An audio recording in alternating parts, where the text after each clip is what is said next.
Welcome to my YouTube channel guys, তোমরা সবাই কেমন আছো? ব্লগটা আজকে এখান থেকেই শুরু করছি। ছোট একটা ব্লগ তোমাদের সাথে শেয়ার করছি। কোথায় যাচ্ছি সেটা জানতেই পারবে তোমরা লাস্টে। এই যে সবুজের মধ্যে দিয়ে, প্রকৃতির মধ্যে দিয়ে আমরা চলে যাচ্ছি অনেকটা পথ, যদিও তবে খুব সুন্দর একটা মন্দির, তোমরা দেখতেই পাবে।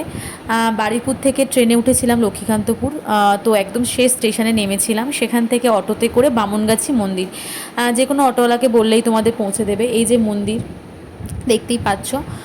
তো এখানে নিজেদের মতো তোমরা প্রসাদ টসাদ কিনে নিতে পারবে, যেগুলো দিয়ে পুজো দিতে পারবে। আর এই যে সুন্দর ছাউনি করা দেখতে পাচ্ছ, এখানে সবাই নিজেদের মতো করে একটু রেস্ট নিচ্ছে। আর খাবার দাবারও আছে যদি তোমরা কিছু খেতে চাও, খিদে পায় তোমাদের। আর এই যে মন্দিরের ভেতরটা তোমাদেরকে শেয়ার করছি, দেখতে পাচ্ছ। এখানে তো ভিডিও অ্যালাউ ছিল না, তো যেরকমভাবে আমি যেটুকুনি নিতে পারি। এই যে বামনগাছি মন্দিরের দেবতা, এই যে দেখতেই পাচ্ছ তোমরা সবাই। তো এখানে ক্যামেরা অ্যালাউ ছিল না, আমি অনেক কষ্টে ভিডিওগুলো ক্যাপচার করেছিলাম। তো অনেকটা রাস্তা, তবে সত্যি তোমাদের গেলে ওখানে খুব ভালো লাগবে, মন ঠান্ডা হয়ে যাবে, জায়গাটা এতটাই সুন্দর। আর এই যে পুরনো শিব মন্দির, আর এই যে মনসা দেবী, সমস্ত আলাদা আলাদা মন্দির এখানে ছিল। তো তোমরা তোমাদের মতো পুজো দিতে পারবে আলাদা করে। আর এই যে তারপর লাস্টে আমরা প্রসাদ নিয়ে বাড়ি চলে এসেছিলাম।